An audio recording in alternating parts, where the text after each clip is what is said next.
Chers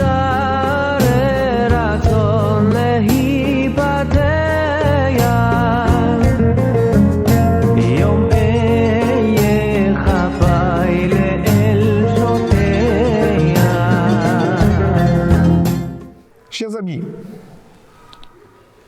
la prière du jour de Kippour commence le soir de Kippour par un passage appelé Kol Nidré.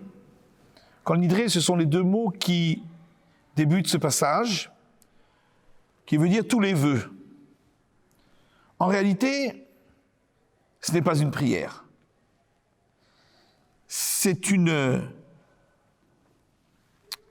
demande, ou bien même une déclaration, que nous faisons d'annuler tous nos vœux.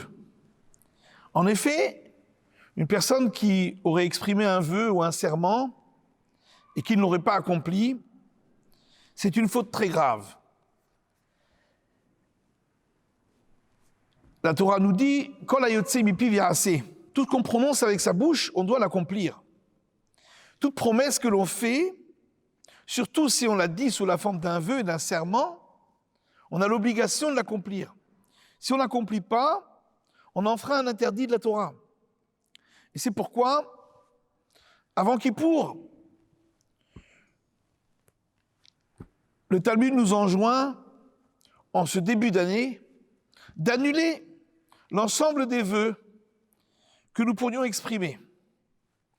Certains ont l'usage de dire dans ce passage une déclaration d'annulation des vœux passés, depuis Kippour de l'année précédente jusqu'à Kippour de cette année. D'autres considèrent que c'est une déclaration d'annulation des vœux pour l'année qui vient, à partir de ce Kippour jusqu'à Kippour prochain. Et c'est généralement l'usage qui est suivi dans la plupart des communautés. Et en effet, si quelqu'un exprimerait un vœu durant cette année, en ayant oublié qu'il avait annulé ses vœux à l'entrée de Kippour, le vœu serait automatiquement annulé. S'il savait et il se rappelle qu'il a annulé ses vœux, et malgré tout, il exprime un vœu, dans ce cas-là, le vœu sera valable. Mais au moins, ça permet d'annuler des vœux qu'on aurait fait sans se souvenir de ce passage que nous avons dit à l'entrée de Kippour, afin que si, par malheur, on n'accomplirait pas le vœu, on n'aurait pas enfreint une telle faute. Mais la question se pose, puisqu'en réalité, il ne s'agit pas d'une prière, il s'agit d'une déclaration. Cette déclaration, on l'a fait en début d'année. On n'était pas obligé de dire cette déclaration à l'entrée de Kippour. On pouvait le faire à partir de Rosh Hashanah, ou bien même certains disent déjà une telle déclaration la veille de Rosh Hashanah. Et pourquoi est-elle auréolée d'une telle importance, à tel point que l'office du soir de Kippour s'appelle lui-même Kol Nidré, au nom de ce passage. Ce passage est un passage qui est un morceau de bravoure pour les officiants, les chantres à la synagogue. C'est un passage qui est répété par 3 fois selon un air très connu, une mélodie très connue, une mélodie triste qui donne envie de pleurer. Or, il ne s'agit pas d'une prière, il ne s'agit pas d'une demande, il s'agit simplement d'annulation des vœux. Pourquoi ce passage a pris une importance tellement grande dans notre liturgie? Parmi les réponses qui sont données, le Zohar nous rapporte que le Saint béni soit-il lui-même a formulé un vœu et un serment de détruire le temple de Jérusalem et d'envoyer ses enfants en exil du fait des fautes qu'ils avaient commises. Et la Gemara rapporte, le Talmud, dans le traité Baba Batra, que le Saint béni soit-il lui-même, par moments, voyant les souffrances qu'endure son peuple, qu'endurent ses enfants, regrette même d'avoir fait ce serment. et demande à ce que ce serment soit annulé. Ainsi, la Gemara, le Talmud rapporte dans le traité Baba Batra de Faïn Dalet, où l'Éternel s'exclame au mont Sinaï, où on a reçu la Torah, en disant « Oili shenishba'ati, varshav shenishba'ati mi meferli » Malheur à moi, j'ai fait ce serment qui pourra le délier. Il attend qu'on puisse trouver le moyen, par nos actions, de pouvoir délier ce serment et de pouvoir ainsi reconstruire le temple et retourner tous à Jérusalem.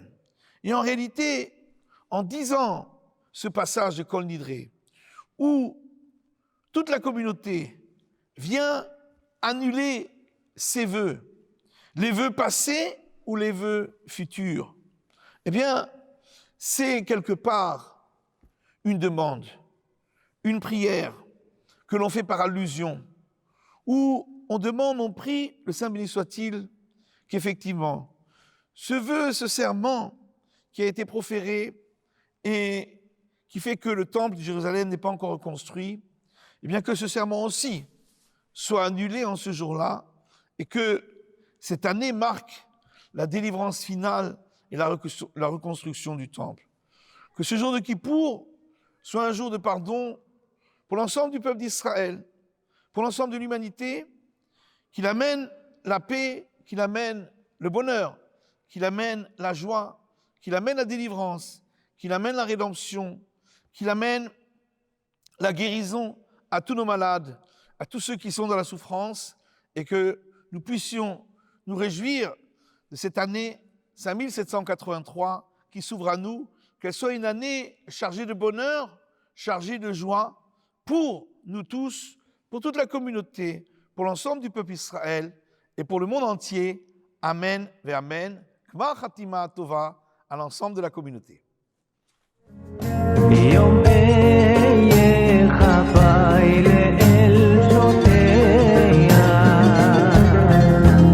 Sur le sujet de la tchouva, on peut se demander s'il y a une tchouva spécifiquement juive et une tchouva plus générale. Tchouva, on peut entendre ça comme une reconnaissance de ses fautes, de ses erreurs. On sait par exemple qu'au procès de Nuremberg, tout le monde se demandait mais est-ce que les Allemands vont reconnaître ce qu'ils ont fait, ou il a fallu attendre pour la rafle du Veldiv la reconnaissance de Jacques Chirac.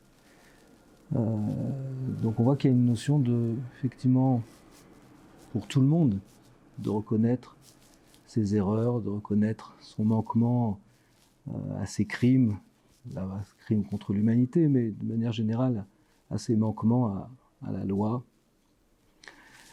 ou alors des parents vis-à-vis de leurs enfants. Les enfants sont toujours très reconnaissants que les parents disent « on a fait des erreurs avec toi ». Donc ça, c'est un type de reconnaissance de ces erreurs qui est, disons, pour tout le monde. Il y en a une plus particulière qui est celle de la Torah, dont le modèle pour nous, c'est David Ameller. C'est-à-dire c'est quelqu'un qui est très proche d'Akadosh Baruch Hu, qui fait une erreur et ça l'éloigne d'Hachem. Il veut revenir à la relation qu'il avait avec Akadosh Baruch Hu avant. Probablement que ce type de tchouva, qui passe aussi par la reconnaissance des erreurs, elle est particulière au peuple juif. C'est ce qu'on appelle, comme on dit, vous ferez vidouille l'ifne Hachem, c'est-à-dire que tout se passe, l'erreur est une erreur, non pas parce qu'elle est faite vis-à-vis seulement d'un autre être humain, mais elle est l'ifne Hachem par rapport à Akadosh Baruch Hu. Un éloignement, un rapprochement, et donc ça, cette tchouva-là, a priori, elle est spécifiquement juive. Gmar Tov, Gmar Khatima Tova, une bonne fête de Kippour.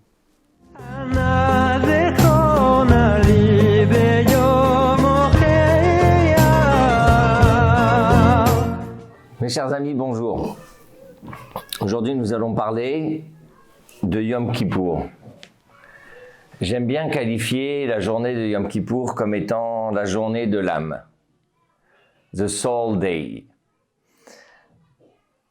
Et précisément, du niveau suprême de l'âme qu'on appelle Yechida. Alors, pour un petit peu reprendre les notions kabbalistiques de l'âme, il faut savoir que la Neshama, l'âme, est composée de plusieurs niveaux.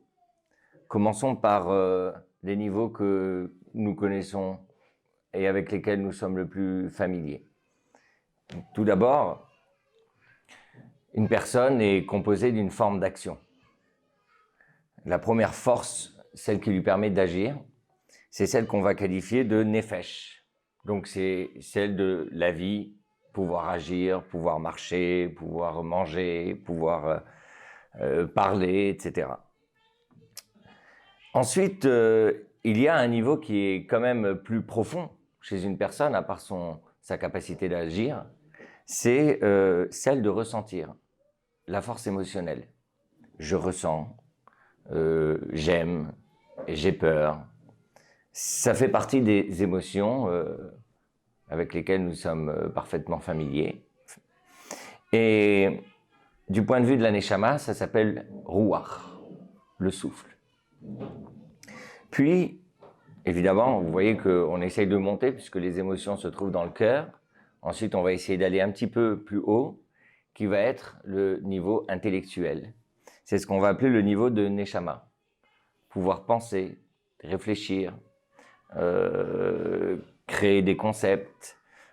Toute cette force intellectuelle que nous avons permet d'exprimer ce niveau de Neshama que nous avons en nous. Et puisque nous sommes dans la saison des rois, eh bien, nous avons au-dessus de notre tête, il y a aussi un autre niveau qui s'appelle Chaya. Et c'est celui que nous allons qualifier de couronne. C'est la couronne d'une personne. La couronne d'une personne, c'est ce qu'on va appeler l'envie. Je veux quelque chose.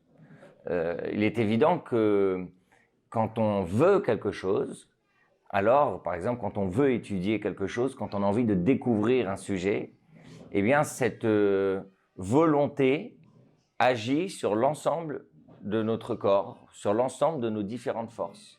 Notre cerveau fonctionne mieux, on est plus ouvert émotionnellement et on peut agir beaucoup plus facilement quand on veut. Et paradoxalement, quand on ne veut pas. Si je ne veux pas écouter ce qu'on me dit, si je ne veux pas comprendre, si je n'ai pas cette ouverture je dirais, volontariste de découvrir un sujet, eh bien, on peut me l'enseigner et je ne comprendrai pas. Donc, c'est-à-dire que nous avons déjà pu qualifier 4 niveaux d'expression de l'être humain.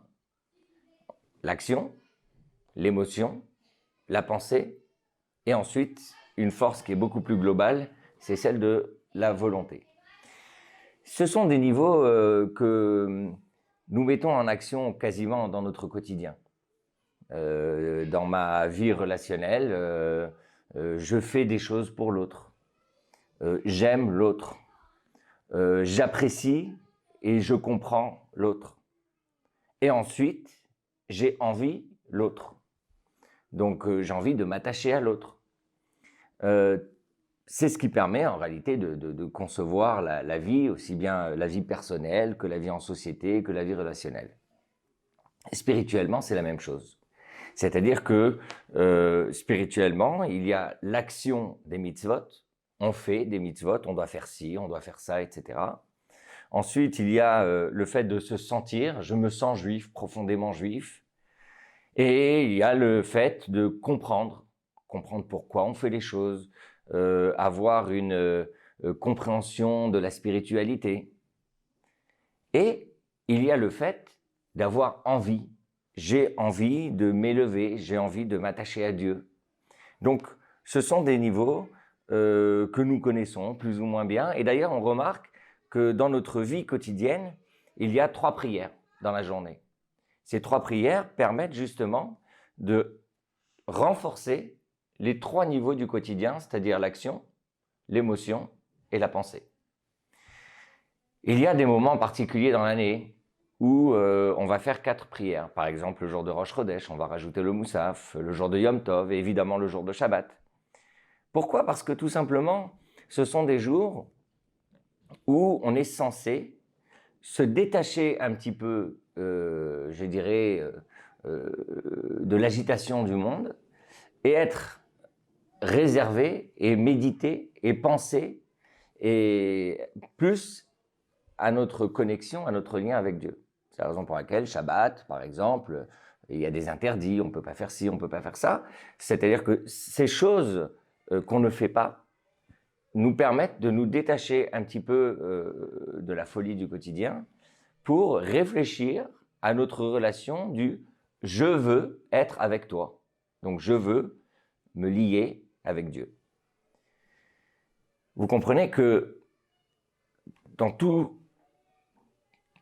l'expression de ces 4 niveaux, il y a moi, il y a l'être humain, moi tel que je suis, il y a tel que je suis avec mes difficultés, mes défis, mes challenges, mes problèmes, mes tourmentes, tout ce qui peut m'arriver dans mon quotidien. Et il y a ma relation avec Dieu qui parfois peut se trouver conflictuelle avec mes envies du quotidien. Et je suis en permanence dans cette difficulté de devoir choisir entre ma vie spirituelle et mes envies. Il y a par contre un jour dans l'année qui va dépasser et qui va aller au-delà de tous ces conflits, qui va aller au-delà de cette tourmente, de cette altérité, de cette difficulté, qui va être la journée de l'identité. La journée de l'identité, ça veut dire qui suis-je? Qui suis-je peut se résumer en fait, chacun peut définir sa propre définition et ses propres paramètres du qui suis-je. Mais, comme on dit à la fin de la journée, il y a une identité qui est incontestable et qui est immuable et qui est éternelle. C'est ce que le verset dit, « Ki chelek Hashem amo », que la partie de Dieu est son peuple. C'est-à-dire que Dieu a fait en sorte, a pris une partie de lui-même et il en a fait son peuple. Donc ça veut dire que chacun a une parcelle divine en lui. Donc moi, en tant que juif, quand je réfléchis à qui suis-je, évidemment, j'ai ma propre identité. Mais on va dire cette propre identité s'exprime 364 jours dans l'année. Il y a une journée où ma propre identité en tant que telle, en tant que personne autonome, indépendante, va se mettre de côté pour laisser place à l'identité la plus profonde de ma personnalité. Et c'est ce qu'on va appeler le niveau de Yechida. Yechida, de l'âme, Yechida en hébreu veut dire uni, veut dire un. C'est-à-dire qu'à un moment donné, je prends conscience qu'au-delà de tout ce que je suis une parcelle divine. Et cette parcelle divine se révèle le jour de Yom Kippour. D'ailleurs, vous remarquerez que ce 5e niveau de la Neshama correspond également au fait que le jour de Yom Kippour, c'est le seul jour de l'année où il y a 5 prières. Et la dernière, celle que tout le monde connaît, celle de Neila, ce moment si solennel, parce que c'est le moment où est révélé ce 5e niveau de la Neshama. Alors, on peut toujours, c'est-à-dire qu'on peut toujours, tout au long de l'année, être confronté à nos propres problèmes et à nos propres défis. Mais il y a un moment dans l'année où on ne va pas forcément faire abstraction, où on ne va pas brimer notre personnalité, on va passer au-dessus. C'est-à-dire on va aller chercher quelque chose qui est beaucoup plus profond, quelque chose qui est beaucoup plus élevé, quelque chose qui, quelque part, on a du mal à atteindre tout au long de l'année, mais qui, à ce moment précis, va pouvoir se révéler. Et cette plus profonde personnalité, qui est Yechida de la Neshama, va, je dirais, prendre toute sa grandeur quand tous ensemble à la synagogue, on va dire « Shema Israël, Hashem Elokeinu, Hashem Echad ». Écoute Israël, l'Éternel est ton Dieu, l'Éternel est un. Or, dans ce mot Echad, on sait très bien que, même si c'est une prière qu'on dit tous les jours, et au moins 2 fois par jour, elle vit avec une intensité particulière quand tout le monde va dire ce schéma en même temps pendant la prière de Neila. Parce que ce Echad ne veut pas uniquement dire que l'Éternel est un. Le Echad veut dire que l'Éternel est tout. Et que moi-même, je suis partie de l'Éternel. Et que le Echad, qui dans ce mot, si on le décompose, Aleph, Chet, Dalet, fait appel à l'ensemble des éléments de l'univers, et que veut dire qu'en réalité, tous ces éléments ne forment qu'un. Et tous ces éléments ne forment qu'un, qui est en réalité l'Éternel. C'est-à-dire que moi aussi, j'en fais partie. Moi aussi, je fais partie de ce projet. Moi aussi, je suis un avec Dieu. Ce lien indéfectible, ce lien inconditionnel, cette révélation de ce lien de Yechida qui se manifeste à ce moment de Yom Kippour, ça va être l'apothéose, le moment le plus important qui en réalité va révéler et va mettre en lumière le principe le plus profond et le plus élevé de ce qu'est la Teshuvah.